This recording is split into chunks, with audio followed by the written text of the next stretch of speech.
The views expressed and the opinions given by the individual host and their guests do not necessarily reflect those of Para-X, its affiliates, or its sponsors.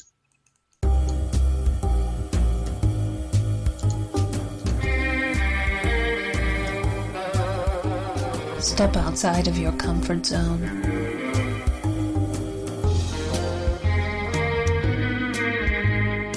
See the world with a whole new perspective.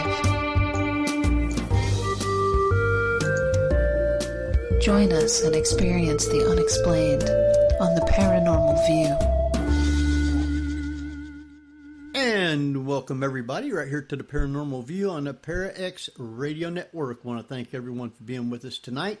Those in the chat room and those listening from around the world, we appreciate each and every one of you. Tonight, we got a great guest tonight, and if you do have questions, you can private chat them to either Ceiling Cat, Tabby Cat, or myself, and we will get those answered for you. And I don't see Tabby Cat in the chat room, so you probably can't send her one either. But if you're listening from somewhere else, you can come over to para-xradionetwork.com and just join in the chat. So it's very easy to do. So with that, tonight we have with us Barbara Duncan. Good evening, everyone. And we got Tabby Cat Gash. How you doing, everybody? And we got with us Jeffrey Gould. Hello. All right. Well, because there's probably going to be a lot to talk about, we're not going to, just talk a whole lot here to start with. Because I think unless there's any questions that Tabby or Jeff or Barbara's got, I'm going to let you go ahead and introduce our guest. Okay, well, our guest tonight is Lyle Blackburn. He's a native of Texas, cryptozoologist, author, and filmmaker who has contributed significant definitive research on the Boggy Creek Monster of Fouke, Arkansas, delivering a deeper insight into the background of southern Sasquatch legends. He's the founder of the rock band Ghoultown, which has at least 9 albums in release. Lyle also narrates and was producer of documentary films on Mothman and the Boggy Creek Monster. And he served both as consulting producer and special episode host on the TV series Monsters and Mysteries in America, and generally can be found speaking at various cryptozoology conferences and horror conventions, and is well known for a trademark black cowboy hat. So welcome, Lyle Blackburn. Thanks for having me. All right, no problem. None whatsoever. Glad to have you.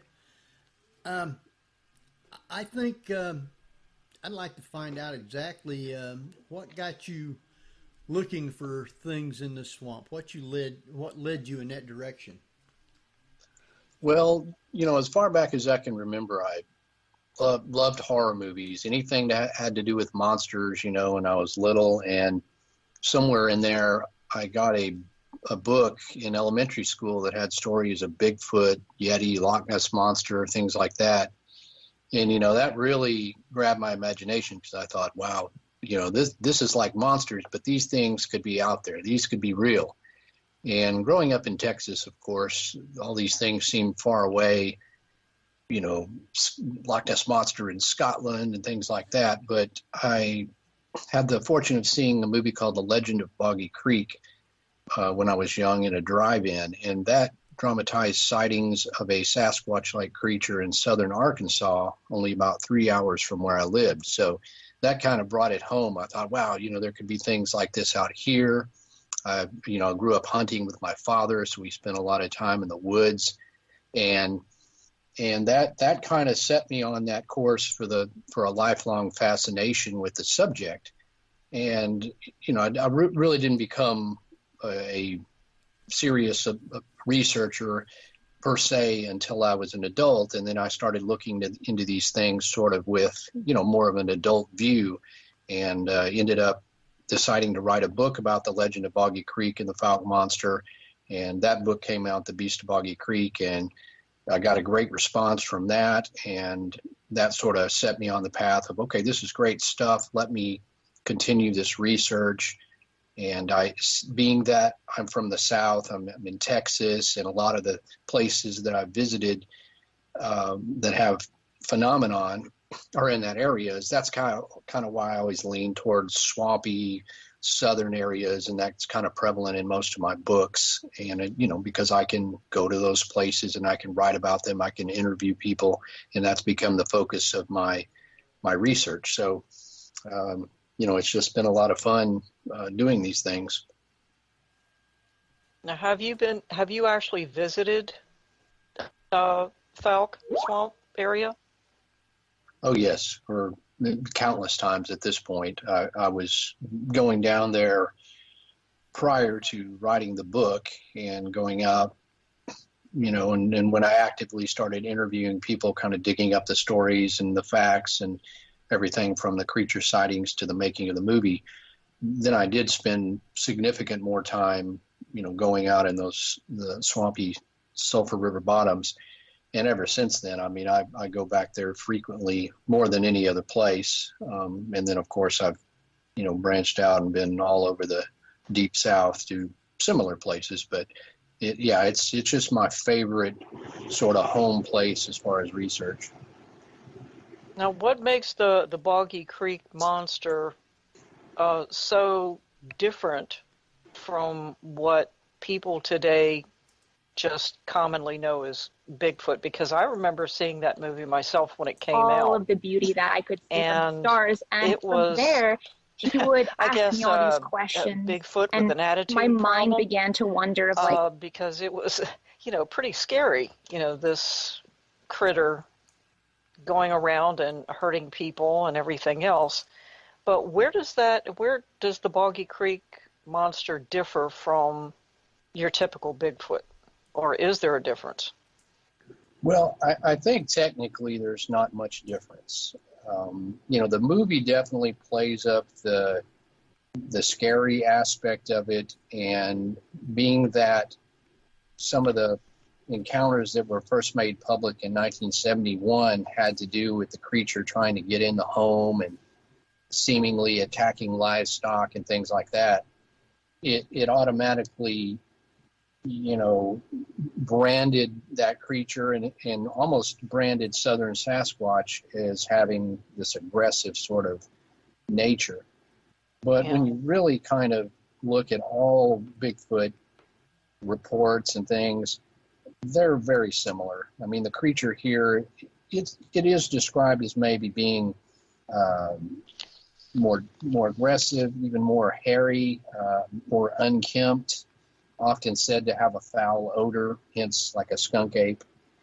But, you can find stories of aggressive Bigfoots throughout, in the Pacific Northwest, Ohio, everywhere, really. There's just those cases where individuals seem to be more aggressive than others.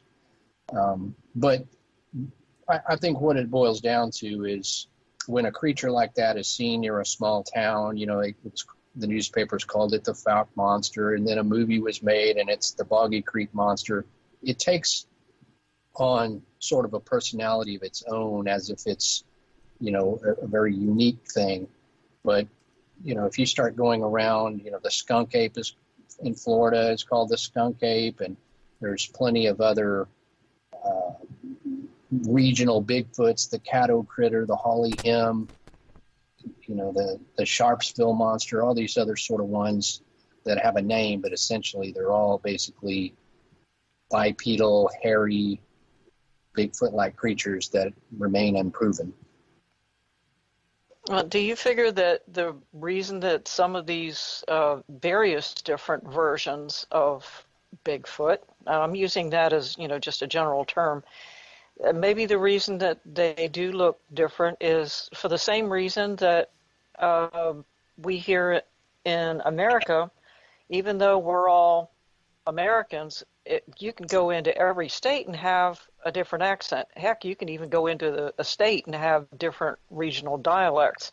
You figure that the critters such as Bigfoot, it adapts to its environment, and of course in a swamp area, it's nasty, it's humid and slimy, and you probably have more of a stench about you than, say, if you were out in the desert area. And perhaps it's just the way it's treated. as to how it behaves, because people do the same thing. Yeah, that's very true, and I think that is the reason for some of the differences in the descriptions. Some of those in the Pacific Northwest often described as being 8 feet tall or 9 feet tall, and they're bulky and huge. When you get into a environment that's hotter and more humid and things, the creature is often described as being a little shorter, more ape-like. The skunk ape, for example, is always described as being more ape-like. And that doesn't mean they're not Bigfoot. It just means that they're adapted to their environment. And, down here in the South, we shoot at things, and that may explain why some of these creatures are aggressive and territorial and mad, and I certainly understand that. And if don't blame them. I had a fur coat and I lived in a swamp, I'd be right mad too. But and of course it gives them the personality. But I think there's something called Bergman's Law, which is animals that live more north and colder environments are often heavier and bigger. And so all these things with the Bigfoot descriptions seem to generally match up with other laws that affect other animal species. Let's talk a little bit more about that scent, because it fascinates me that, the skunk ape obviously got its name because of that, the odor, but it also seems to me that it's like a pheromone or a marking tool that lets them be territorial to a certain degree, wouldn't you say? Absolutely. Yeah, I think that's something that they can probably control, because you have sometimes people have a fairly close encounter and, they say, I didn't smell anything. Shouldn't I smell anything? It's, this is skunk ape territory. I think it depends on whether the creature is alarmed. It's not simply a body odor situation where if they're in the summer in these places, they all smell the same. It's more of that territorial markings. And there's so many animals that have unique characteristics and abilities that they can put off smells and all sorts of things to let others know that they're there, or to alert their own families. So yeah, I think that's exactly what it is. And the other side to that, at least in the northern Sasquatch hunting groups, they talk about being sick to their stomach, or almost like an EMF kind of headache that they get. Are you familiar with that? And do you think it's sort of like a protective or some sort of thing that they can emanate to keep people away? Yeah, I think that's very possible. You do have those eyewitness encounters in which the individuals say they either sensed something, or they felt this nauseating feel, or their head felt strange, and they in some way or another connected that to the sighting of a creature. So yeah, I think we can't underestimate the abilities of animals. Look at things that an octopus can do, or even a chameleon that can change colors, or just the heightened senses and things that animals have. So I think certainly that there could be something that they can emanate that would give off this sort of adverse effect to not only humans, but whatever else they wanted to, keep away. There's that show on TV that it was like a Finding Bigfoot show, and they had a zoologist in there and a bunch of other people, and one of them did get sick, really, really sick, and it makes me wonder if they have that ability, and is it sort of regional, like you were talking about?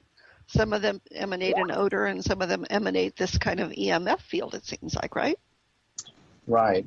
It's hard to really tell if it's contained to any certain region or not, or it's just different individuals or can have or are willing to use those things. Because, over time, as looking at these reports for a decade or more, you just tend to see a lot of randomness.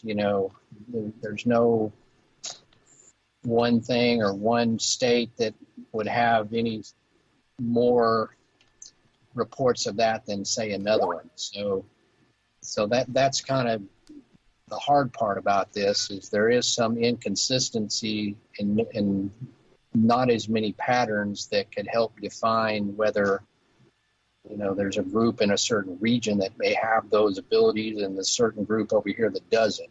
I'm sure if you took all the data and tried to look at every sighting, which would be thousands and thousands, you could probably find something in there, but that would take some considerable work to kind of figure out whether it is contained to a region. Do you believe that they're social creatures? I think somewhat, but I think there's definitely a solitary nature, because if we, take the anecdotal sightings, as given, almost always it's a solitary creature. So, no one very rarely comes up and say they saw a family group or even two together, or, never like I saw a whole tribe or anything like that. So I think obviously they have to be somewhat social in order to keep their population going. But I think it's like a lot of other apex predators where the males primarily probably roam and go from one group to another and stay relatively solitary most of their lives. So they have their own man cave. Man cave? Well, my buddies always post pictures of their man caves that has Bigfoot stuff on the wall. So I guess a Bigfoot has a big cave with pictures of humans that they tricked or attacked. I don't know. Oh, I could just picture that. Somebody ought to make a cartoon of that one. Yeah, that'd be hilarious. Like it has all the opposite stuff from the humans that correlates to what we have. Complete with pin-up Yetis, Exactly. Yeah, look at the fur on that one. You guys ain't right. Now, you're talking a lot about the swamp in the area that you live in southern Louisiana, or is it southern Arkansas? Well, yeah, I live near Fort Worth, Dallas area, Texas, right. And so I'm in a great position because if I go just a bit northeast, I'm there in the swampy bottoms of Arkansas, and then if I go east, I'm right there in Louisiana. And there's right there when you get to the border of Texas and Louisiana, there's a place called Caddo Lake that is just it's majestic and beautiful and spooky all at the same time. It's this primordial swamp-looking lake that has the cypress trees and the Spanish moss. When you get out there in a canoe, I mean, you literally kind of expect a dinosaur or something to just pop out of the duckweed and look at you. So those are great places, and the places where I really love to go and even just canoe around there late at night in the moonlight. And they can be really spooky, obviously, but these are places where people have reported sightings for many, many years. So it's really good areas. So how many different swamps are they, and roughly, what are their names so we can kind of keep them separated? Well, there's all sorts of types of swamps, whether it's a bog where the rainfall builds up, or whether it's plains where rivers have overflowed, or whether it's marsh-like areas that are on the coastal estuaries. My book Sinister Swamps, I cover larger, more notable swamps around North America that have a long history of paranormal activity, whether that's sightings of monsters, which there certainly are, from Bigfoot to pterodactyls and black dogs, to obviously other phenomenon. You know, when you get in a swampy area, there's ghost lights and orbs and ghosts and tales of witches, all sorts of things. In that book, I cover roughly about 20 different major swamps, from Hockomock Swamp in Massachusetts to Honey Island Swamp in Louisiana to the Everglades to the 𝘴𝘶𝘱𝘱𝘰𝘴𝘦𝘥, which is a huge swamp in southern Georgia, to Big Swamp, and there's even swamps in the middle of Texas where you wouldn't expect there to be things like that. Otine Swamp. So there's just so many, just countless numbers. And if you know, it's kind of hard to put a swamp in a boundary, I guess. So the more I looked into those cases, because I thought, you know, swamps are cool and spooky and there's always strange phenomenon, the more I looked into it, the more I realized just how many swampy areas there are all across North America. Well, so if you look at all those swamps and you start to figure out what is exactly are they eating in there, and what type of wildlife are you looking at in those swamps? Must be something large enough for them to feed on, right?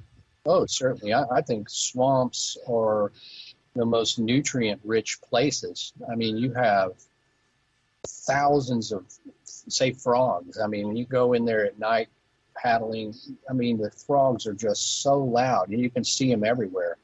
You know, frogs, snakes, all sorts of insects.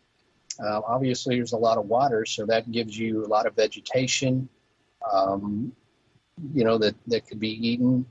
There's, you know, swamps. There, deer live in swamps, wild hogs, of course, alligators. You know, I've seen countless alligators. I mean, I doubt that a Bigfoot or something would like to tangle with that, but yeah, definitely. There's just, it's really rich, and I think that is one reason that perhaps there's more sightings within those swampy areas of cryptids, because this is not only a place that has a lot of, you know, food and water resources, but it's also a place that's usually fairly undeveloped, less foot traffic.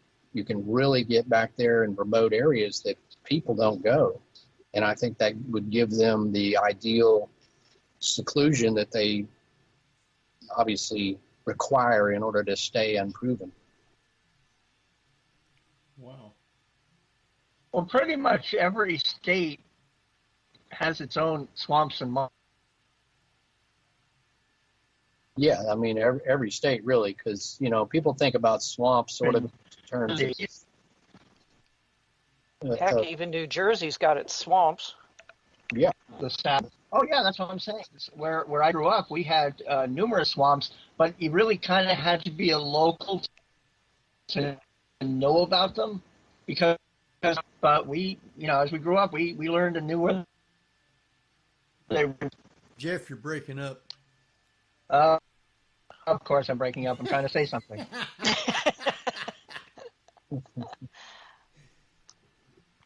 But yeah, you're right. I mean, a lot of these swamps, I mean, if you go into the place, you know, locally, you would learn about things you wouldn't know about, or, you know, that aren't written about maybe even on the internet so much. So, you know, I've concentrated obviously on ones that had a long published history of stuff. And then you could find other swamps where, if you went somewhere and started to talk to people who live nearby, they'd probably start telling you all kinds of crazy stories about what had been reported there. Like my grandfather saw this, or, there's rumored of this monster. So it's just an endless amount of really cool, fascinating tales and legends and reported encounters coming out of those sorts of areas. Okay, we got a really great question in the chat room, and one that's very timely right now. And she's asking, and I want to know this too, is where do these creatures go for shelter during major natural events like hurricanes, or in California, now we have forest fires. We're starting to see bears encroach into habited areas now. But where do these creatures go? Well, that's a great question, and you would expect that when we do have things like flooding or fires, that perhaps there would be suddenly there'd be more sightings of them because they're having to flee their usual habitat. But I mean, essentially, I guess they do what other creatures, they have to, move out of the area. Of course, climb trees, whatever it takes. I think the key here is there are just so many less cryptids, or the population of a Sasquatch is so small compared to those of bears that they're still very hard to see, even if there's a natural disaster. You may, all of a sudden we see some bears, but you got to remember there could be 25,000 bears in some of the northern states where there could be a viable population of Bigfoots, 250 or 300 individuals. So I think it's still going to be hard to see them. And, they just would do what any other wildlife would do, is leave the area or find high ground or whatever they had to do, or perish. That's another sad part about it, is those forest fires and things, we might have lost, a significant amount of Bigfoots, who knows? Wow. Yeah, Very that's true. sad. So, how many of the different swamps have you actually been to, and what are the different types of swamp creatures that they're supposed to be? I know you got lizard man and the beast of Boggy Creek. Are those pretty much the same, or are they different? Those are different. The lizard man is said to be a bipedal reptilian type humanoid. It's anthropomorphic, which looks human-like, yet it's covered in brown or green, sort of scaly skin. And one of my books, Lizard Man, I discussed the history of a creature called the Bishopville lizard man near a place called 𝘴𝘶𝘱𝘱𝘰𝘴𝘦𝘥, Swamp in South Carolina. And so that, to me, was definitely something described differently than Bigfoot. And to me, it was like a creature from the Black Lagoon type of a case in modern day times, very fascinating. So when I wrote that book, I went out there to South Carolina and spent some time there in that little town of Bishopville and interviewed key witnesses and the sheriff who had looked into that case back in 1988. And from there, I've been to numerous other swamps. I mean, in my book, I'd been to about maybe 15 of those all around that I talk about, and had literally canoed in there or interviewed people or whatever at some time or another. And you get reports of pretty much everything. There's a Hockomock Swamp in Massachusetts. There was a lot of documented newspaper accounts of people seeing what they described as pterodactyls, like pterosaur, flying, leathery skinned flying creatures, in and around that swamp, sort of in a flap. And then I interviewed a guy who saw this huge dog-like creature run across the road one night when he was coming through there he was a prison guard and drove at night. And he saw this huge sort of uncanny, creepy dog run in front of him. Then, of course, Bigfoot sightings. There's an area that I covered in Georgia in the Altamaha River area, that the Altamaha River basically runs into a swampy area as it gets towards the coast. And within that, there's a creature called the 𝘴𝘶𝘱𝘱𝘰𝘴𝘦𝘥, which is, for lack of a better term, sort of a Loch Ness monster, sort of a creature, a serpent-like thing that has been seen down there for decades in the river and in the swampy areas around that. So, you've got the river monster types. You've got 𝘴𝘶𝘱𝘱𝘰𝘴𝘦𝘥s, which are sort of small goblin-like creatures that are said to inhabit swamps. There was what's called black dogs, sort of hellhound-looking things. There is strange sightings of black panthers. I got that in several of the swamps.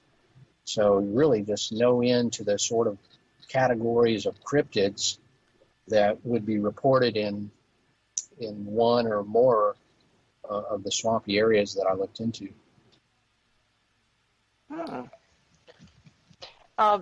Lyle, have you ever heard of, I know this sounds kind of strange, but have you ever heard of the United States FBI having a file on Bigfoot?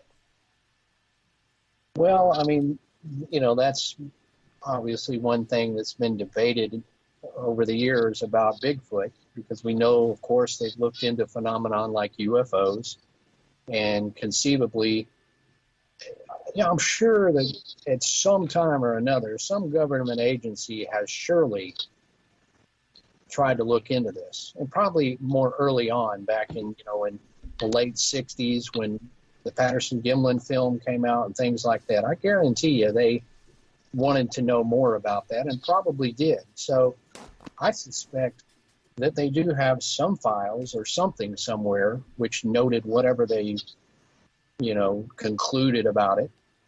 Now, that goes into the theory of, some say that the government knows all about Sasquatch and they're not telling us. I honestly don't think they know any more than we do, because they haven't done anything with that information, conceivably, that the government doesn't do things very well and is totally inefficient. So if these hunter friends of mine in Texas can't get a good, picture of Bigfoot and other things, then I doubt the government could do better than them. And I know some really, really good hunters, and some guys, especially in an area called the Ouachita Mountains that span from eastern Oklahoma to western Arkansas. Some associates of mine have spent years up there with camera traps and just really intensely researching this area that has a lot of sightings. And some of these guys are military trained. There's biologists, very, very skilled and knowledgeable guys. And while they've come up with a lot of anecdotal sightings and field reports and audio and rock throwing events, they still have been unable to really capture that either ultimate photo or a body or anything else to ultimately prove it. So I think it's something that we can't prove, neither can the government. Yeah. Well, there's an awful lot of people that believe that there's a connection or a correlation between Bigfoot and UFO sightings. And to me personally, I think that's just a little bit far-fetched. But when you think about it, if the FBI did have a file or does have a file on Bigfoot, it's probably somewhere in between the pages of the UFO sightings. I mean, the government still is trying to claim, our research department, such as Project Blue Book, it doesn't exist anymore, which I don't believe. It has another name. But if Bigfoot does have any kind of connection with UFOs, it would fall under that category of the government looking at Bigfoot as, sounds strange, as being a national security risk, because they consider UFOs to be that.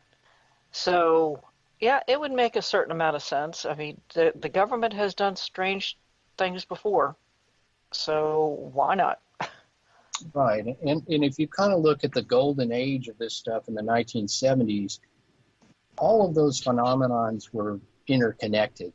And early on, you had UFO researchers that would look into Bigfoot things. You didn't have a lot of cryptozoologists or Bigfoot hunters, so they were, and, a lot of the books that were written back then just covered all sorts of crazy stuff, all in, all the paranormal phenomenon in one, chunk. And I think probably the government at those early times probably looked at it, like you say, in exactly the same way. Or it's like, well, is all this stuff connected? Why are people reporting UFOs or Bigfoots or whatever?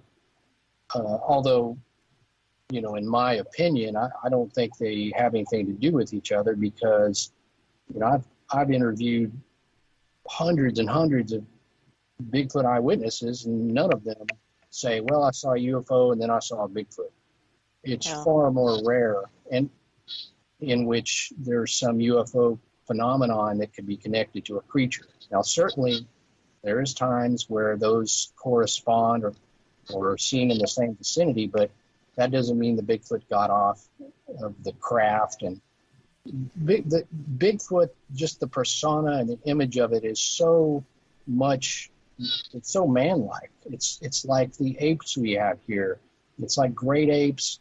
It's so terrestrial that, to me, it's something that is closer related to us on this earth than it is, aliens coming from another planet that probably look nothing like we even perceive them to look. That, to me, that Bigfoot is just so much it's so man-like, Yeah.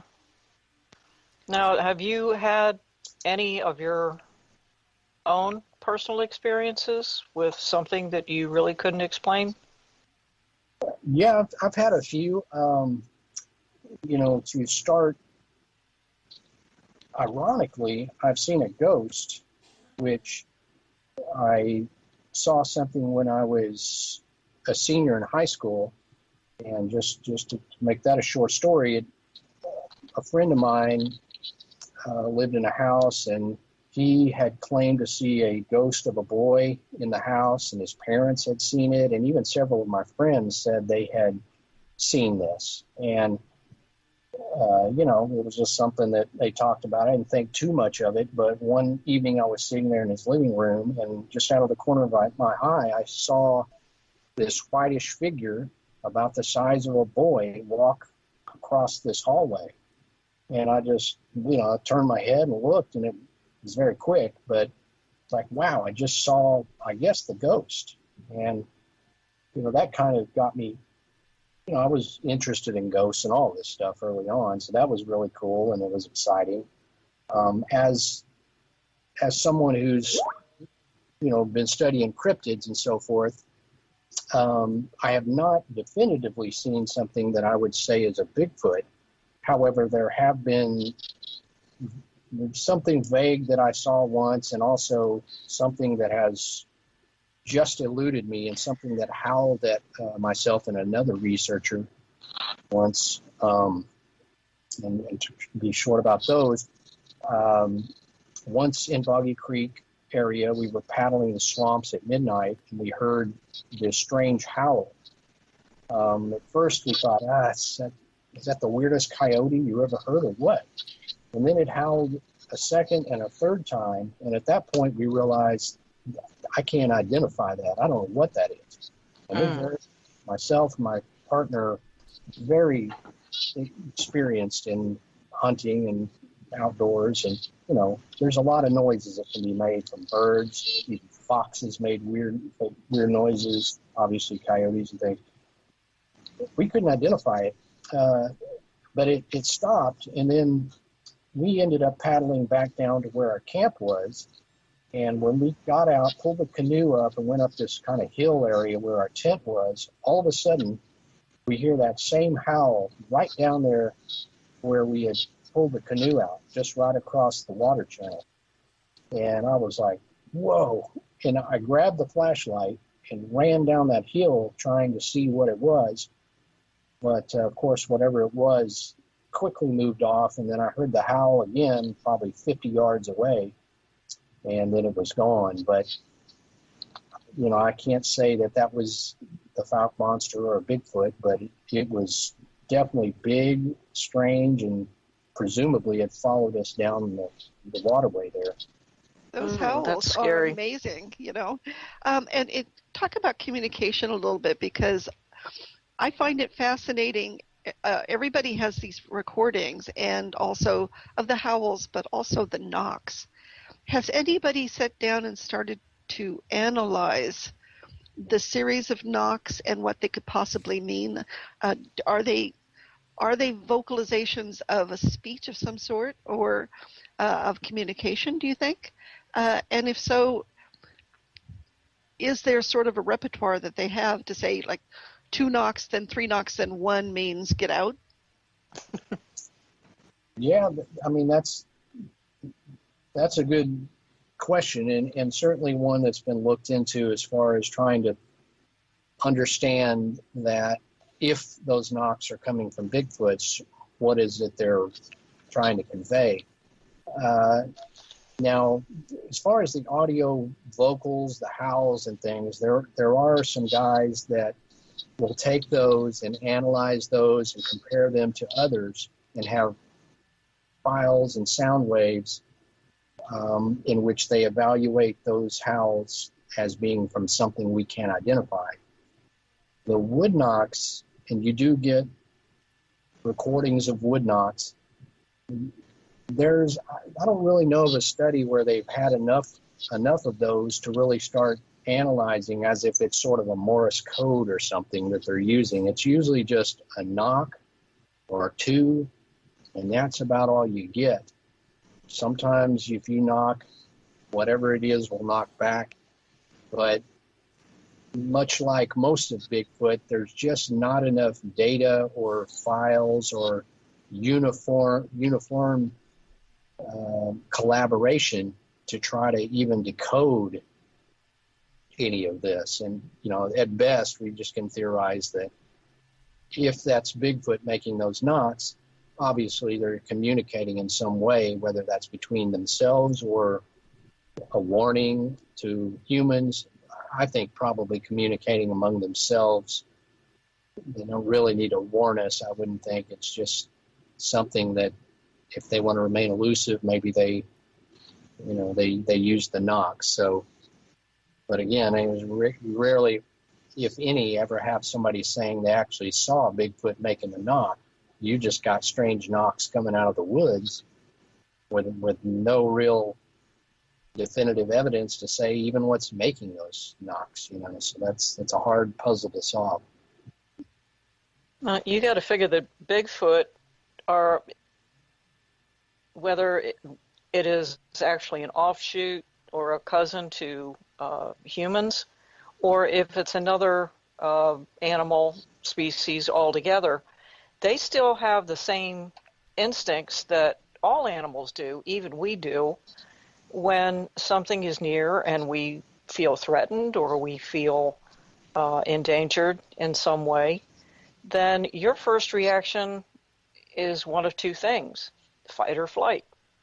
And a Bigfoot, being so much larger than a human, they're not going to confront a human unless it's absolutely necessary, because they don't know what they're up against, first of all. So, in my opinion, most Bigfoot would be more likely to avoid you, and if they are close by, it's just simply to wonder what you're doing in their territory. They're not going to confront you. They're going to stay away, and let's face it, human beings in the woods, unless you're extremely stealthy, we make a heck of a lot of noise when we're in the woods. You know, we're stomping around, we're talking, we're, laughing and that sort of thing. Bigfoot can hear us a mile away, like most other animals have acute hearing. And they're not going to come any closer than they absolutely have to. So those sightings where people camp out in the woods at night and they hear something stomping around their campsite, they get up the next morning and something's, torn up or knocked over. Most likely it's probably a bear or something like that. But if it is a Bigfoot, they're just coming around to see if maybe they couldn't get a free lunch, just like a bear would. Or they're sizing us up for dinner. Yeah, looking to see. Yeah, we don't know the psychology of a Bigfoot yet, and I'd hate to anthropomorphize something that we don't know anything about yet. So, no. But it's fascinating because, and Lyle, maybe you can address some of the shows that are on television right now. How much of it's true and how much of it's just sensationalism. But some of it does talk of Bigfoots in packs and chasing people and very aggressive. And do you think that that's more common now, or is it an aggressive behavior because humans are encroaching into their area more? I don't think it's necessarily more common, and you got to be careful which TV shows you're deriving information from, because some of those more sensational ones, if you will, are the least credible. It's TV, and as well, it's not to say that the researchers themselves aren't credible. You're at the mercy of a production company and network who does the final editing of those things and implies what they want to imply. So it doesn't matter what intentions and you may have, but basically, I think ultimately these creatures would be like any others. If certain individuals were more aggressive or ornery or felt threatened, then they would be aggressive, and certain ones may be more calm. So, I think that some of those shows amp up the craziness of it, while in reality, there's not that many Bigfoot attacks. They do occur, and they're spread out across vast territories and over vast periods of times, when the majority of Bigfoot sightings are simply, oh my gosh, what did we just see run across the road? That's the majority. But a television show, they need action, and they need to move forward. They got to make wood knocks. They need to make howls. They got to say, well, I think it's a bunch of Bigfoots after us. So I don't think that Bigfoots are basically any different now than they ever have been. Oh, yeah. And you get the red glowing eye stories and what have you. And I think most hunters can probably tell you can probably tell the creature by the glow of the eyes, right? Yeah, I mean, most experienced hunters, especially if you're like a coon hunter or something that goes out after dark, can usually identify. I can spot a possum or a raccoon easily if I see the eye shine. But there's those times where they see something that the eyes are a little further apart than you're used to, and it implies that it's a much larger creature. And if it's not, an owl or something reflecting your flashlight, then who knows what it is. And of course, the red glowing eyes is something that, it strikes a spooky fear in everybody. So, those are something that does get reported with Bigfoot sightings. Yeah, I think some of that stems from the fact remember the old cameras used to have the red glow in the eyes every time you snapped a flash photo. Right. That's kind of what it is. Yeah. I think a lot of it tends to be is superstition. And so how do you go about looking at these stories and saying, well, this is probably folklore and legend, and this one's probably based in a little bit more reality? Well, I think after a while, the more you interview people, especially interview people firsthand, then you start to get a good sense about which things are more probable to have been a possible unknown creature and which things are just sort of either wishful thinking or mistaken identities and things. And certainly, there's a range of it. And it's always great when I research an area and find some old newspaper articles and establishing a long history of these things.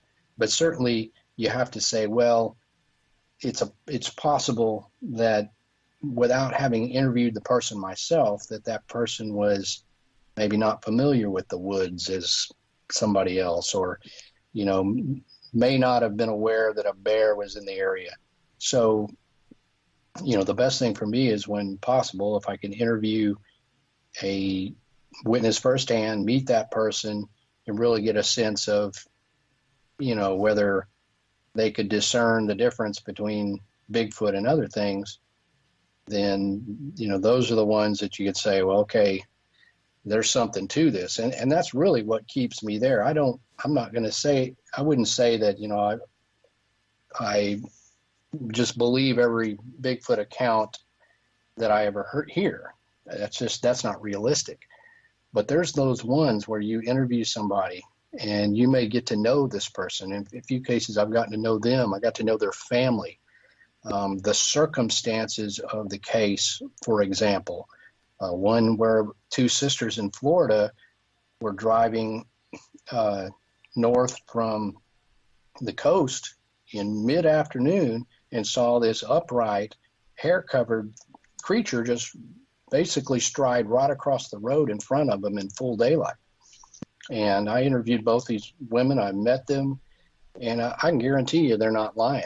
And they didn't believe it was a person in a costume. And where they saw it, you kind of rounded a corner, and that's where it was. It would not have been a good place to run across the road because you could very well be hit by the car if you were a human trying to trick people, for example. These girls absolutely saw that, and it was daylight, no mistake.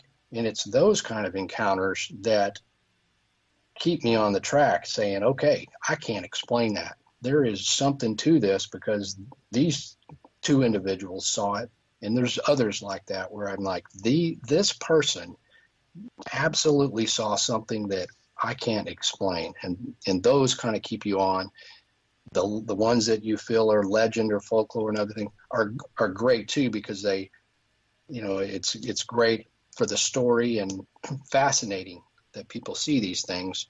But there's the key ones that keep you on the track. So you say if you sent me out in the woods, I would probably not be able to tell the difference between an ET and a Bigfoot either.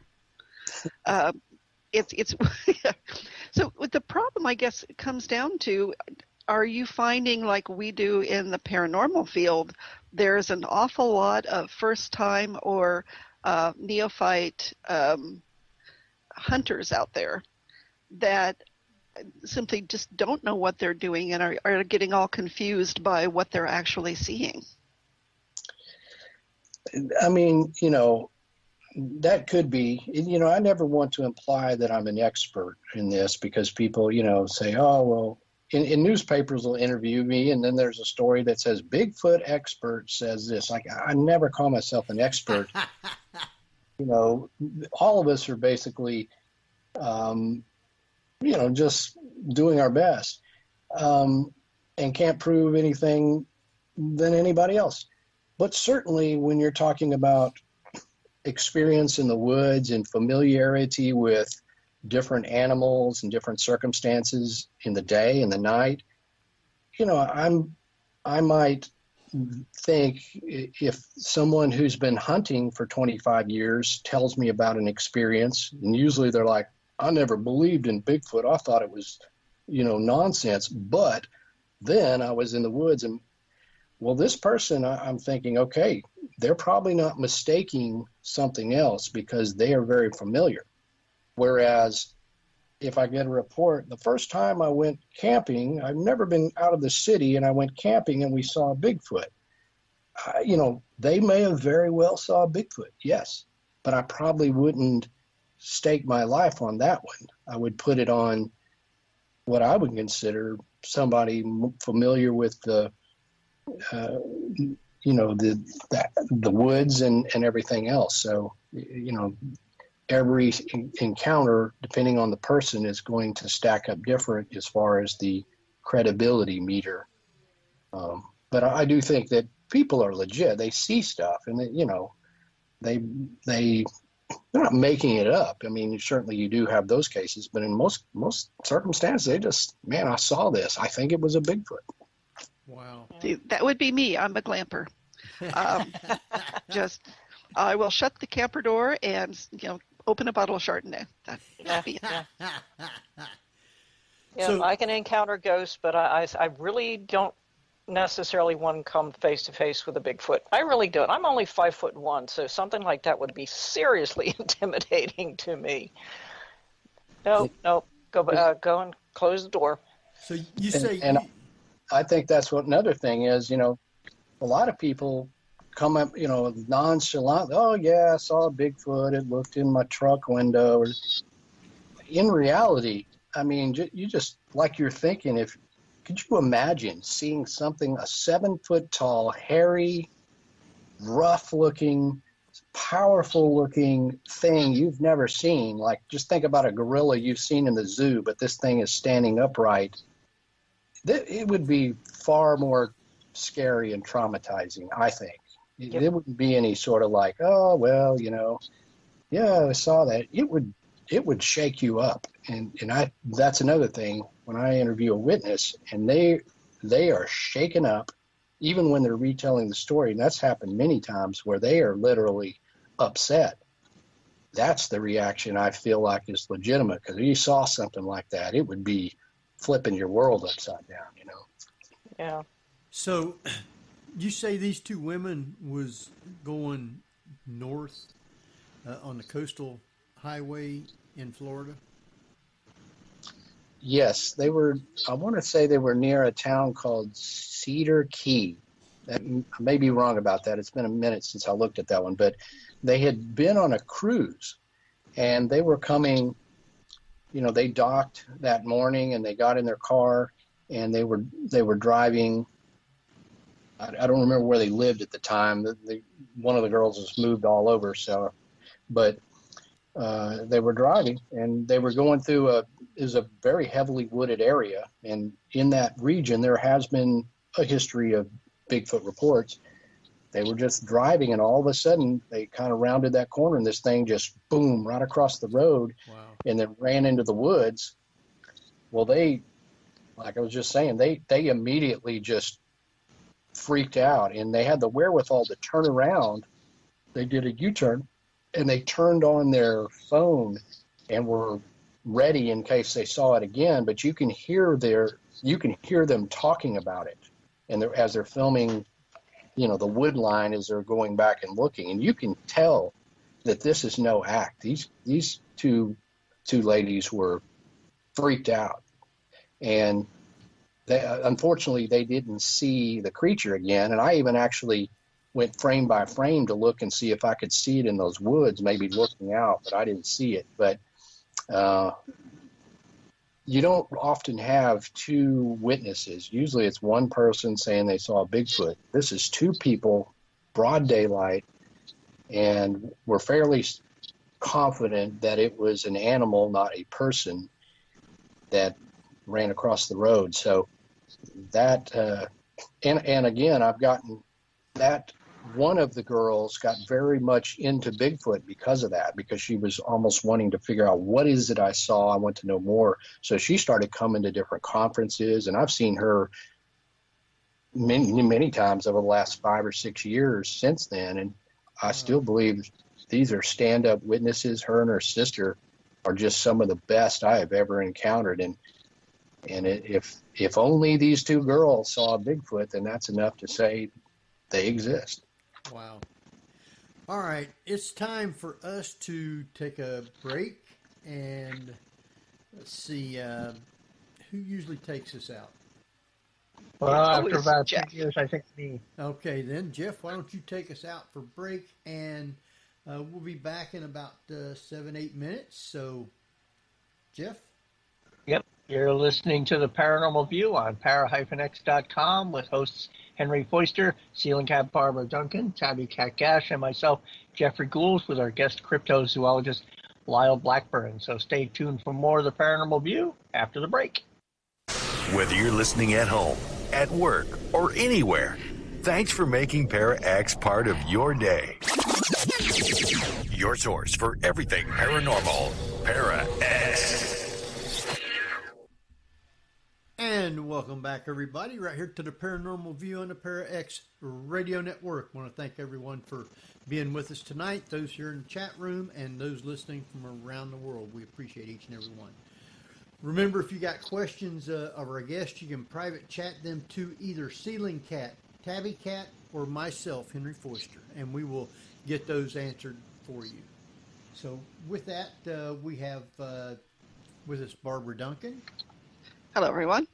And we have Tabby Cat Gash. Hi, everybody. And we have Jeffrey Gould. Hello. All right. And who's introducing our guest then? We have just one of you. That's all. Just Jeff does that stuff. Jeez. Jeff always does that stuff. Do it, Jeff. Yeah. So it's Lyle Blackburn, a great cryptozoologist and one of our better guests. Yes. Want to welcome you back, Lyle. Thank you. You probably say that to all the guests, I'm sure. No. Not all of them. You'd be surprised some of the ones we've had over the years. And sorry to say this, Henry, but he has the best-looking cowboy hat. Oh, yeah. That we've ever had. He does, definitely.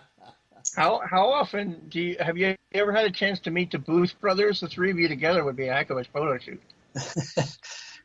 No, I haven't, but yes, that would make a great photo. Wow. No, wait, I saw one of them. I did see one at, what was that? Scarefest or something, but right. it was very briefly, but yeah. They dress really cool. They got the whole deal too. Scarefest is in Lexington. I've been there, I don't know, 3 or 4 times. So yeah, that's the one. Mm-hmm. Yeah. And then Mid-South is over in Louisville. So, mm-hmm. Yeah. So, of all these different sightings and creatures, because I know you talk about the lizard man and the senator, the boogie, the beast of Boggy Creek. So, what is the difference between these different characters? Well, there's, I guess, several main categories of cryptids. Bigfoot being kind of the foremost and the one that I consider to be the most probable to be proven.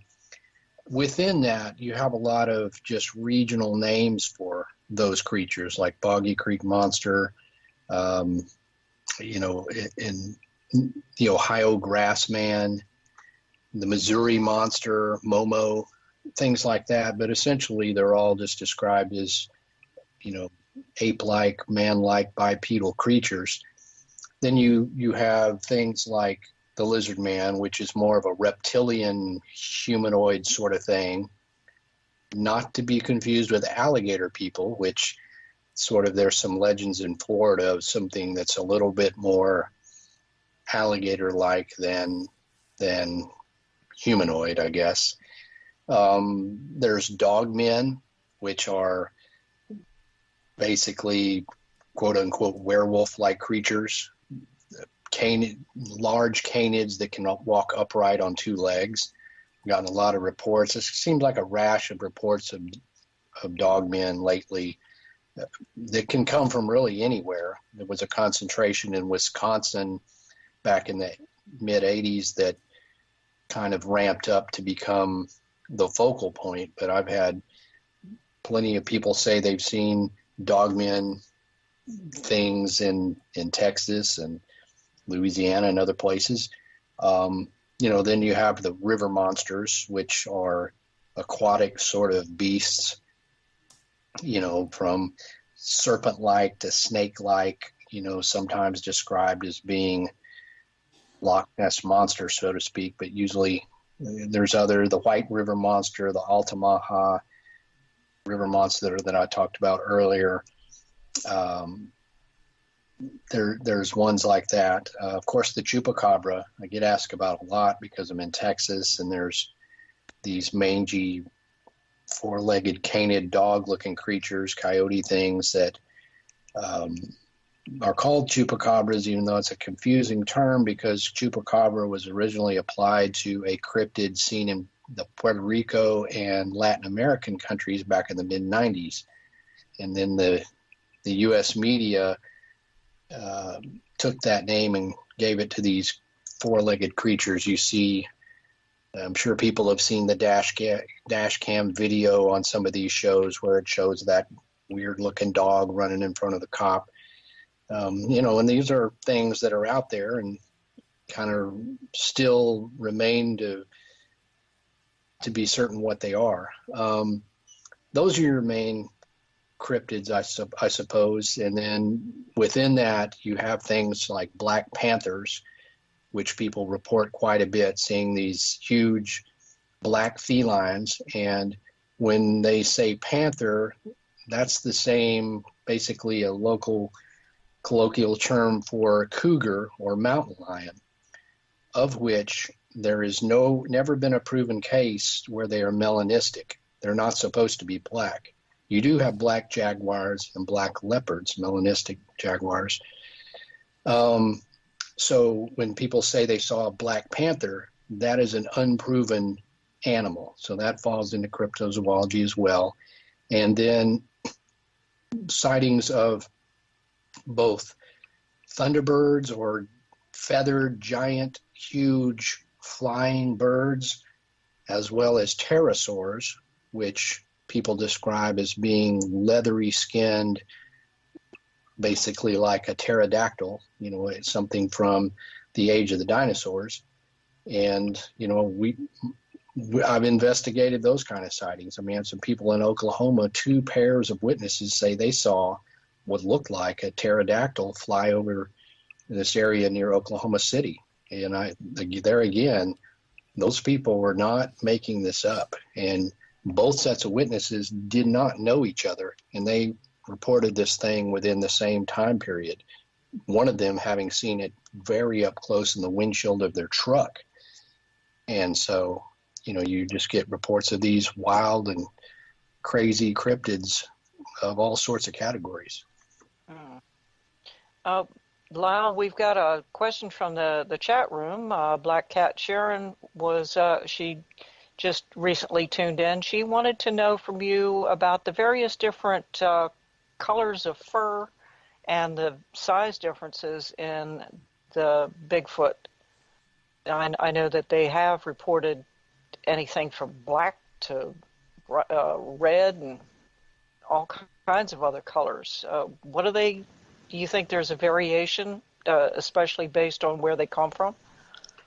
I think there is. I mean, judging from the sighting reports, and the most prevalent reports are of a dark brown to black color hair on the creatures, but you do get some people saying that it was blondish or auburn, red in color, and even white.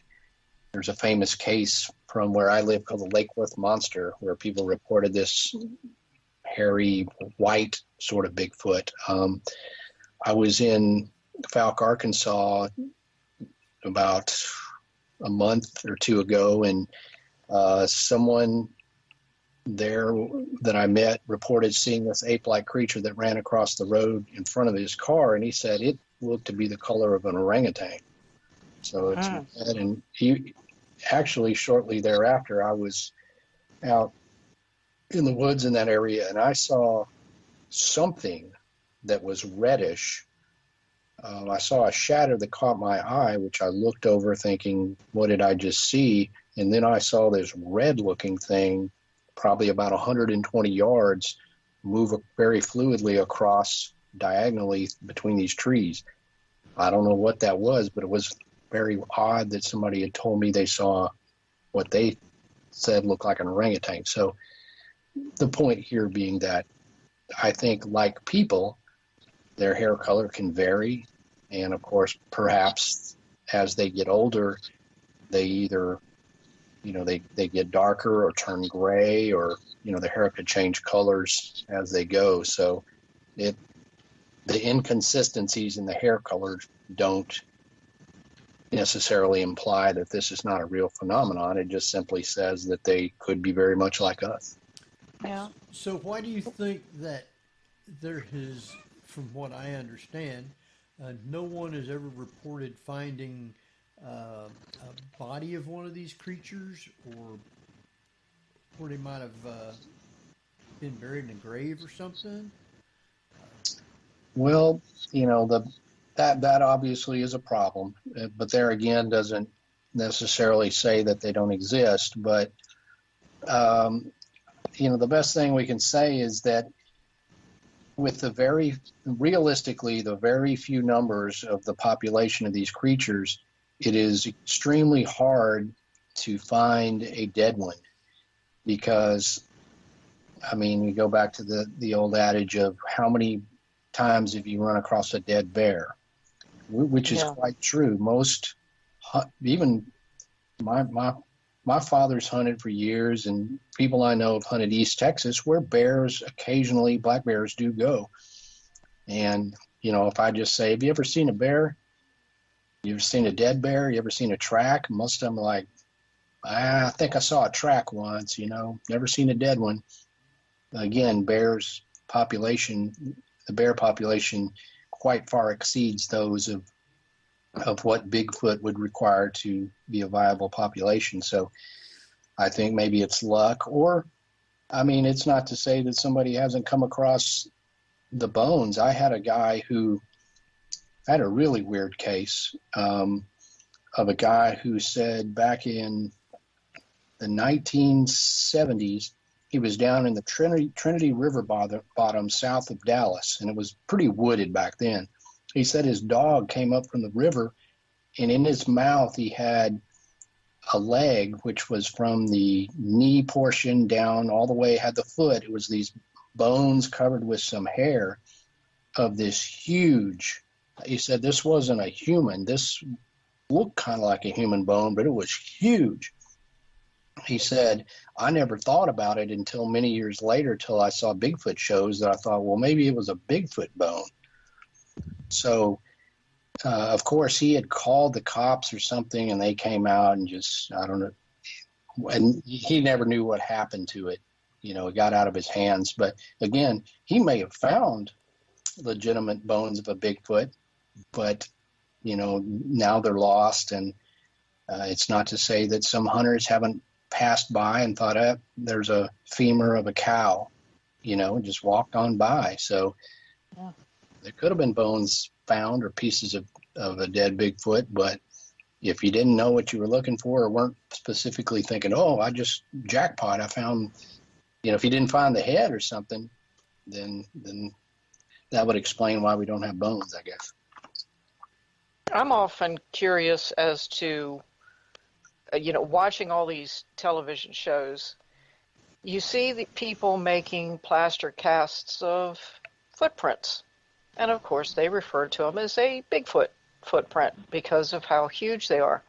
It always tickles me to no end that when people on these shows find what they claim would have to have been a Bigfoot print because of its size, there always only seems to be one of them. What, a Bigfoot only hop around on one foot? I just find that so interesting that rather than finding, like 3 or 4 of them along a riverbed or on a slightly muddy side road or something, that they only managed to find one good one.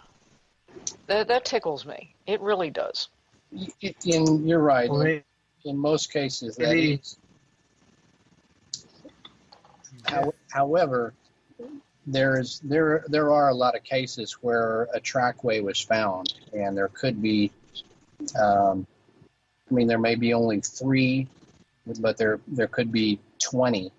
And I've had people who had a cast and say, I cast this, and then I'll say, well, were there more? Well, yeah, this is the best one, so I cast this one, Now, of course, I would have taken thorough pictures and whatever, and cast all of them, but a lot of people don't have the wherewithal. So you're right. Most of the time, it's this odd one track, and but it's harder to find tracks than you think. I mean, in the woods, most of the leaf litter and things like that don't leave good tracks. And then if they stepped in the one spot where there was a dirt or mud, then maybe there was the track, and then they got back up on the leaves, nothing to be seen. So they'd really have to walk along, the edge of a river or something where there was a good strip of mud to leave a lot of them.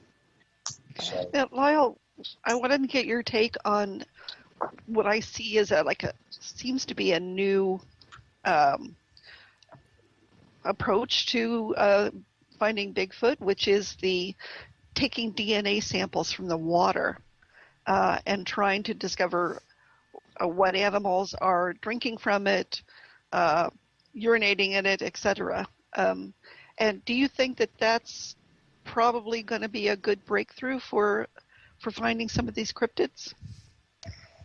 Yeah, I think that might become something that would be useful. I mean, obviously, as we progress with better and better DNA technology and able to, discern what has passed across certain parts of the land, that this is ideal for cryptid hunting because you rarely see the creatures, but certainly they have to have, if they exist, they would have to drink out of that water or whatever they're doing. Or if we have an area where people say they have seen a lot of them, or if you find a footprint, you could actually take some of that soil and possibly get some DNA out of it. So I think, as those things become better, it's helpful. Of course, usually it's a problem of money. I mean, it's the people who are taking those surveys are not out there using that to look for Bigfoot. They're doing other kinds of, more immediate research or whatever they're doing. Whereas if you came up with a sample of water to somebody and said, hey, can you test this for Bigfoot? They're not going to do it, or they're going to say, sure, that's $20,000, no problem. So that's the stumbling block usually, is the technology is expensive, at least at first. Well, to test something like that, wouldn't you have to have a real sample to go by so you could clarify it? Yes, if you don't have a type specimen, the best you're ever going to do is say, well, there's some DNA in here that we can't identify. And, perhaps we're one chromosome off from a chimpanzee, so it would be very close to great apes, but not. And there's cases of hair samples that are like that, where the best you can do is say, well, it doesn't match any of the local flora and the local fauna, but you don't have a Bigfoot hair or Bigfoot DNA on file. Well, you can't. That's not going to prove it. Only give you a clue that maybe something strange is there. Yeah. Well, any scientific research has to have a control first.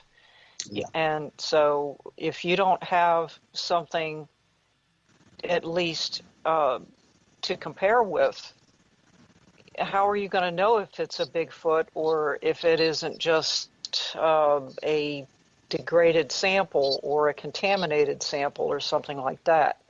So I guess until DNA testing gets a lot more far advanced, it's still kind of a hit and miss as to whether or not they're going to find anything. Right.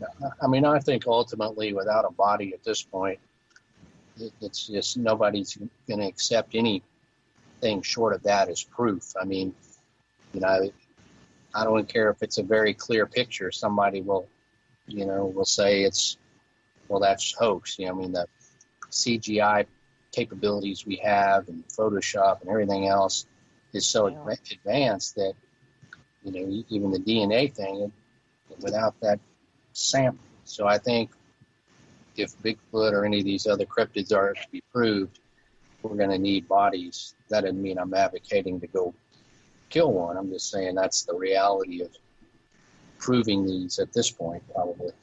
Sure. Before it gets too late, I really want to ask you about this, and that is, you were an executive producer on a documentary called The Mothman of Point Pleasant. And I'm curious as to what conclusions you're coming to as to whether or not Mothman is a cryptid, or is it something more supernatural? Well, yeah, the Mothman case is fairly unique because it does kind of encompass so many of the different paranormal categories, from cryptid to UFO phenomenon to the whole Men in Black thing that was going on in Point Pleasant back when those original sightings were taking place in 1966 and 1967. The cryptid sort of angle of that is that, yeah, I know those people, those witnesses saw something, at least many of them saw something that, you know, was there, and they saw it, and it could not identify it, and it can't be explained away as, oh, it was a crane or an owl or what have you. But then as you progress with all the other witness reports that tell of Mothman sightings that were more bizarre in nature, that you begin to wonder whether that was was indeed a cryptid or a physical animal, or if it was some other type of phenomenon. So, you know, I'm open-minded to whatever, really. So I don't have a great answer as to what the Mothman is, other than to say there was a very, very strange phenomenon going on in Point Pleasant, West Virginia, starting in 1966, perhaps not sooner, of this winged entity that quite a number of people saw in conjunction with other strange phenomenon. So I don't have any sort of one theory for it. It could more so be a combination where people did see some sort of a strange bird or an out-of-place creature that was of huge proportions, and then other people saw other things, and they were all then linked together because they had been seen in one spot. So it could be a combination of things, really, that built up the whole Mothman legend. So John Keel's correlation with it being a harbinger of some sort of accidents or crises that are going to happen. I don't know how much you studied them, but is it possible that there is a correlation? Well, I mean, possible, because, you know, there in December of 1967, the Silver Bridge, which spans from the little town of Point Pleasant, West Virginia, over to Ohio, collapsed, and 46 people died in that river. And that pretty much put an end to the Mothman thing. You know, people didn't want to hear about the Mothman anymore after this tragedy. Well, of course, you know, obviously then you could look at the Mothman as if it was some harbinger of doom, that it was being seen or was there as either a warning or whatever, an omen, that there was going to be this terrible tragedy. And, you know, of course, there's rumors that someone saw the Mothman on the bridge just before it collapsed, but that's kind of hearsay. But there's always been harbingers of doom, you know, range for all sorts of entities, but certainly the sort of winged humanoid seems to fit very well with our, with folklore and with legacies of these kind of harbingers. So I don't know, that's another thing that just really makes it an amazing case because, and especially great that John Keel was there to document that and put forward all these theories. So again, I think if it wasn't a harbinger of doom, it sure was there at the right time, I was unaware of the MIB correlation with that. Oh yeah, there was. There was a woman named Mary Heyer that wrote a column in a local newspaper, and she began to write a lot about the Mothman sightings. And according to her, some men came into her office one day, and they were these generic-looking government officials or whatever they were, and told her to stop. Don't look into this anymore. Don't write about it. And it shook her up pretty bad. And other people in the town had said they had seen these, nameless sort of guys dressed in suits wandering around right around the time when the Mothman was at the high point of the sightings and the whole deal. So yeah, that was a whole thing going on there too. Doesn't that sometimes create sort of a Streisand effect? If the Men in Black show up and say, "Don't look into this," you're like, "Well, clearly it's something to look into then." Yeah, exactly. Yeah, they tell me that. I'm like, I know I'm onto something good. It's like your parents telling you, "Don't go over there. Don't go into them woods." Where are you going? Going in the woods. I've always looked at the Mothman, believe it or not, as almost a gargoyle. Every time I see different pictures of it down through the ages and everything, it just reminds me of your typical mythical creature called the gargoyle. And the gargoyles have always been guardians of some sort, and they were mythical creatures, and they had to have had their basis in some sort of fact to be created. What was it? More than 1,000 years ago, they started out. I wonder if maybe the Mothman wasn't some sort of a throwback to some sort of a gargoyle.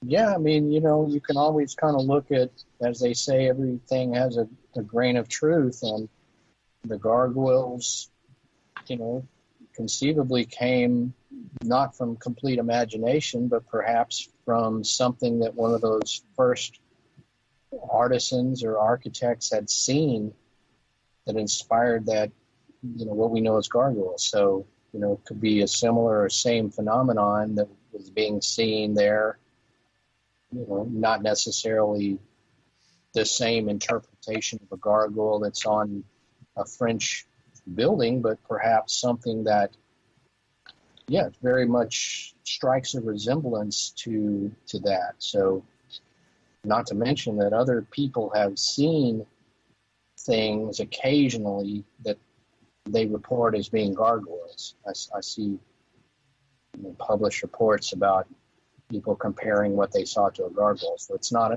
completely unheard of for somebody to literally compare something they saw to a gargoyle. Yeah. Wow. That's exactly what it reminds me of. Every time I see the statue that they have in the town, my first reaction is that just looks like a gargoyle. And so if I were to see that thing flying around, that's exactly what I would be thinking of. Yeah, and certainly the statue. I mean, the statue is quite stylized and everything, but yeah, it's very. I mean, it's just completely fascinating how that statue is there, and I've never thought about it in those terms of how literally it's like a modern gargoyle statue in a small town in West Virginia. But yes, that's people saw some weird flying thing, and then now there's a statue of what looks like a gargoyle. That's really cool. And it's a guardian. I think it wasn't necessarily a harbinger. I think it just kind of sensed that there was something off and happened to arrive, very conspicuously on time. I don't think it necessarily maybe knew what was going on, but I think it had a tendency to sense it. I mean, people and animals, we can sense when something might be getting ready to happen. I mean, a lot of animals know exactly when storms are going to happen or earthquakes, that sort of thing. And then there are, people that can predict things that are going on just by their intuition and messages that they get. So why not something like the Mothman? And who knows that maybe that Bigfoot doesn't have almost the same feelings or the same way of being in the sense when somebody is in their area, not necessarily by sight or smell, but general overall animal intuition that there's something going on, and they either check it out or they avoid it. Right. Yeah. I mean, that's a good way to put it.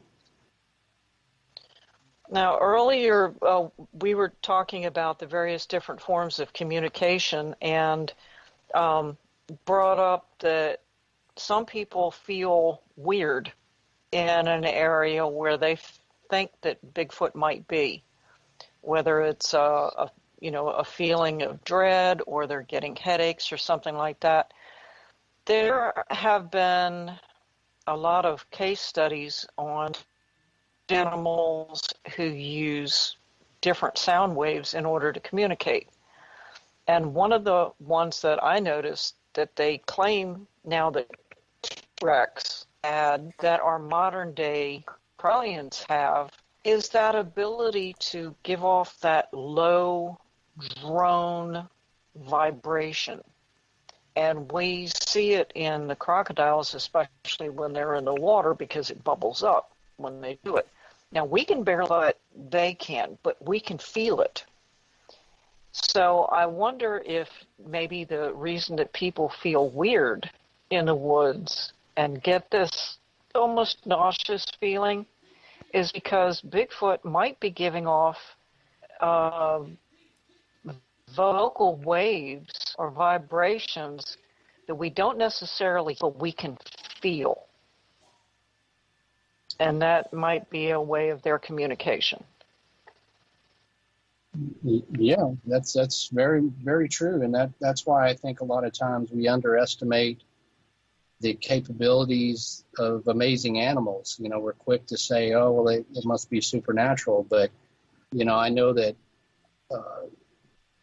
even some animals can hear really low frequencies, like dolphins and bats and things have different sensory perceptions that we don't. And it's, extremely possible that something like Bigfoot could communicate with low frequencies and something that could affect us. We could feel it or sense it, but it could be something that they're using also to communicate with each other. And that we can't quite hear, but that we can certainly feel, and it could give us a strange, unsettling, reaction. So, yeah, I think that a lot of this stuff still falls into the realm of those amazing animals, if you will, and things that, we just don't yet understand. And, just so many possibilities. I got a question from the chat room from Black Cat Sharon, and she wants to know, what do these things eat? Does anyone know? Well, like everything, the best we can do is speculate. Yeah. But, I would kind of say that, they're big. Bigfoots need a lot of calories, sustenance. So they're going to probably be opportunistic feeders, omnivorous. There's, depending on where they live, there's a variety of roots and plants and berries that they would enjoy. And, There's been reports. I've had a hunter say he was sitting in a tree stand and watched a Bigfoot come in there and kill a wild hog. So, of course, there's plenty of hogs here in the South. Deer. I mean, many people believe that Bigfoot will kill a deer, and there's been some bizarre carcasses of deer found. So I think certainly deer would be a good food source. You know, whatever else they're willing to eat, frogs and I suppose insects and, just about anything. So I think there's no lack of food out there if you're willing to to hunt for it and to eat it. Now, do you think any of these different sightings could be associated with aliens? Well, I don't see a great correlation between aliens and Bigfoot. That being said, there are a few cases where people report seeing unidentified balls of light or UFO craft, and then within the same night or proximity, somebody sees a Bigfoot. And I wrote a book called Momo, The Strange Case of the Missouri Monster, which was one such case that had all sorts of bizarre phenomenon going on, as well as this really kind of frightening Bigfoot creature that very credible witnesses had seen. But by and large, however, there's just not a big correlation, because most Bigfoot sightings are simply somebody saw a big ape in the woods. No bizarre lights or phenomenon. And you can look at literally thousands upon thousands of Bigfoot reports, and you're not going to see anything having to do with aliens, nor do I think there are pets of aliens being dropped off on Earth. That's really stretching it, I think. And again, just comes back to, they look so much like the image of similar Earth dwellers, such as great apes, including us. They could very well, have branched off of a tree that's much closer to hominids. So they just seem to fit right into, the earthly family of creatures. So I don't think they're aliens. That's just my opinion. Well, Lyle, just hoping the audio keeps up. Is it possible Sasquatch and its ilk may have been descended from Gigantopithecus? That's a possibility. Gigantopithecus was a huge ape that lived in Asia perhaps 13,000 years ago. All we have right now for that particular species of animal is a jawbone and a bunch of teeth. So, there's not a lot of stuff to work with. And because of the way the jawbone is shaped, theories have come out that the Gigantopithecus walked upright. And if it did, it could have been up to like 13 feet tall.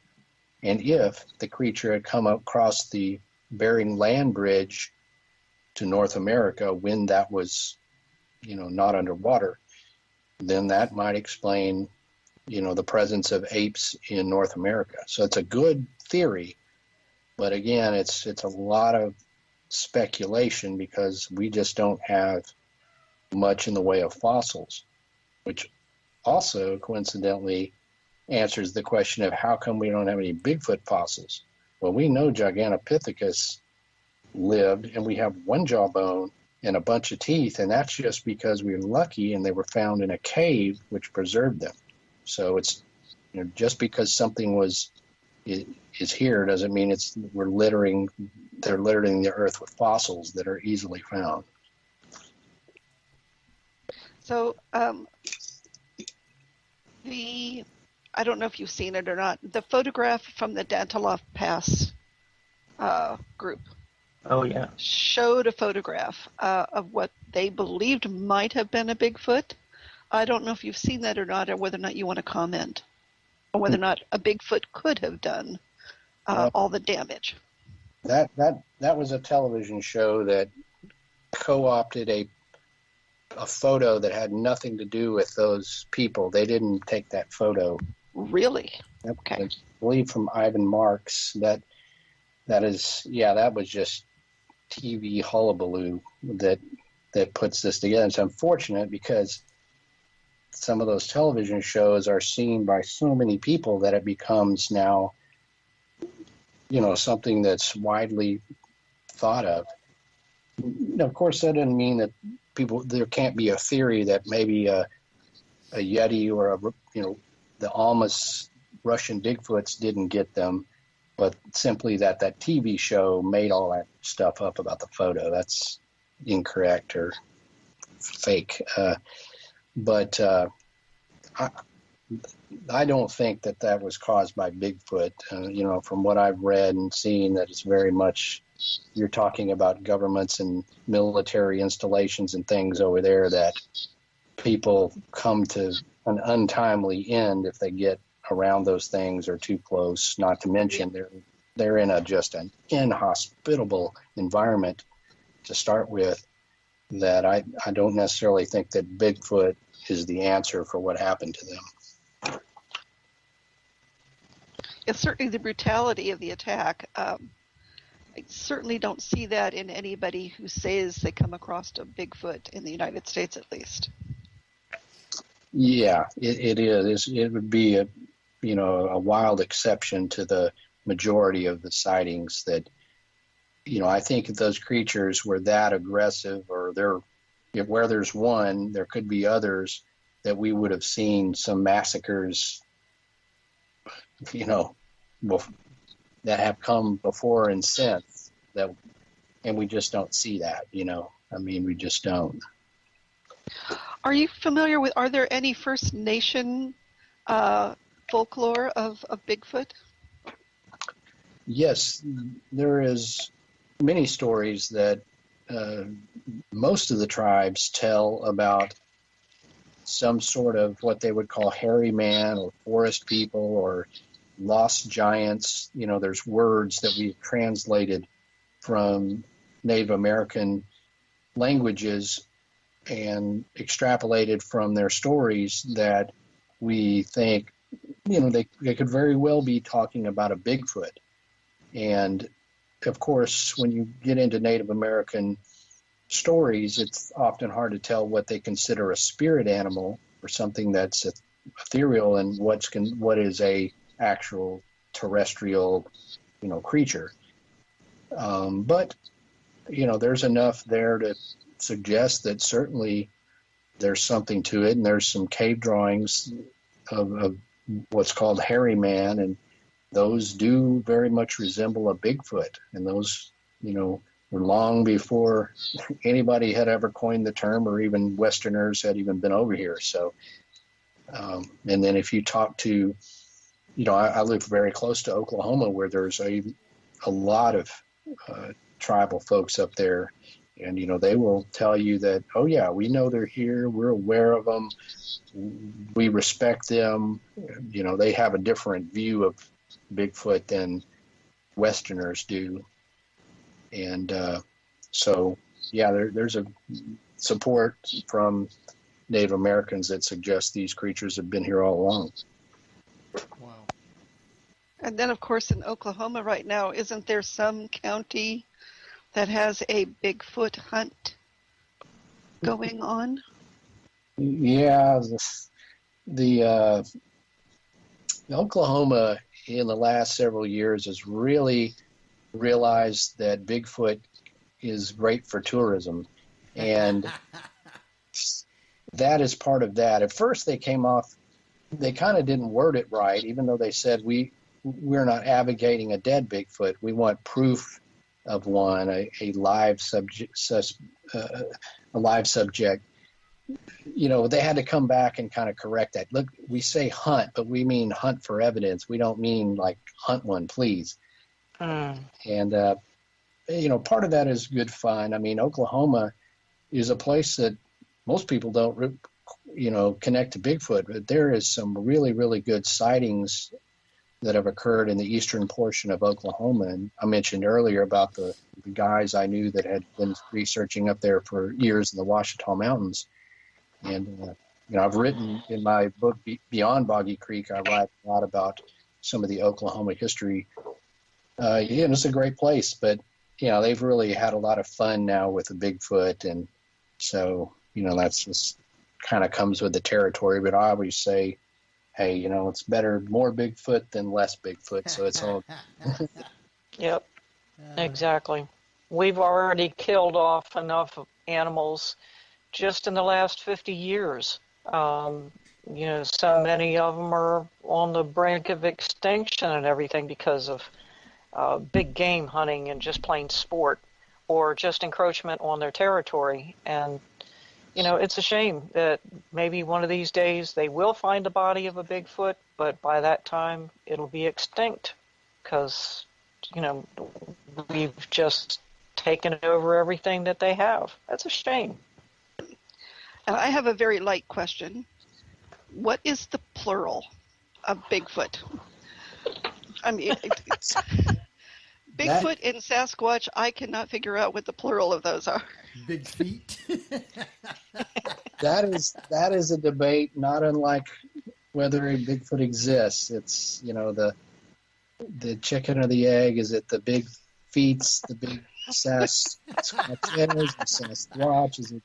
No one knows. I see people going both ways. I don't know. I think I try to, in my books, I just try to avoid using the plural just for that reason. But I think it's Bigfoots would be more accurate, or Sasquatches rather than the big.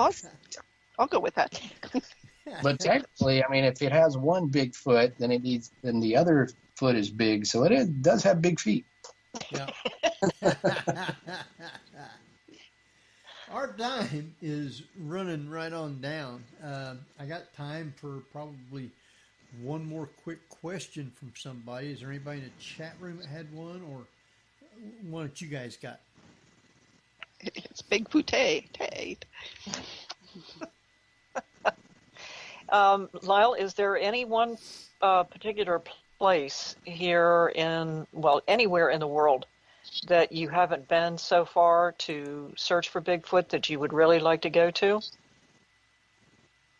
Well, I haven't really been up much in the Pacific Northwest area. And I've been up there some few times over the years, but I've really never been able to thoroughly, take some time and go into the heart of, the original Bigfoot country. So that's something that would be great to do, and hopefully I'll get some time to do it. I guess there's always so much going on that, and then people have covered that area quite extensively. But yeah, I would like to go into the Pacific Northwest for an extended amount of time if I can.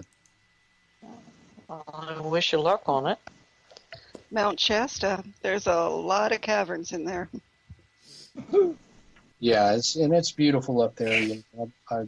Anytime I've been up to that Washington State areas, it's just a great, I don't know, it's just very scenic and peaceful in many ways. So it would just be, whether I saw a Bigfoot or not, it would still be a really great trip. Wow.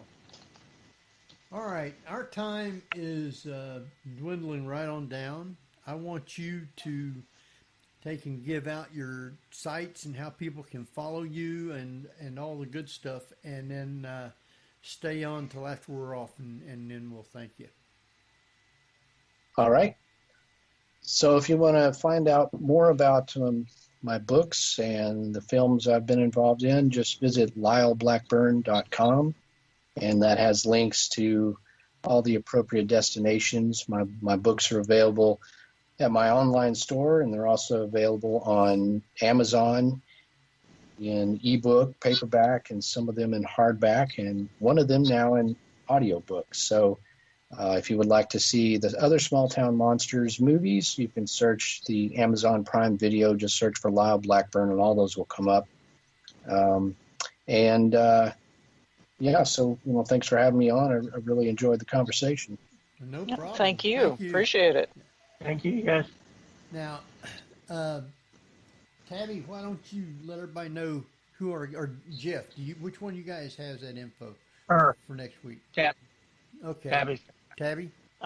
Yes, next week we will be chatting with author, paranormal researcher, and paranormal investigator Rich Newman about all of his really interesting experiences in the ghostly realm. So tune in. All right. I guess it's pretty much, Barbara, do you have anything to add for anything? But please check Lyle's site. It's absolutely wonderful. Also check out his videos because he also writes and produces documentaries. So please check them out. Definitely. All right. And thank you. Yes. Yes. So with that, I think it's time for us to run. And as soon as I get my thing brought up here, we can start doing that. But, okay. So, until then, this is Henry Foister. Jeffrey Gould. Barbara Duncan. Cat Cash. And we will see you next week at the same time. So, good night, everybody. You've been listening to the Paranormal View on the ParaX Radio Network. Join us again next week at the same time for more of the Paranormal View.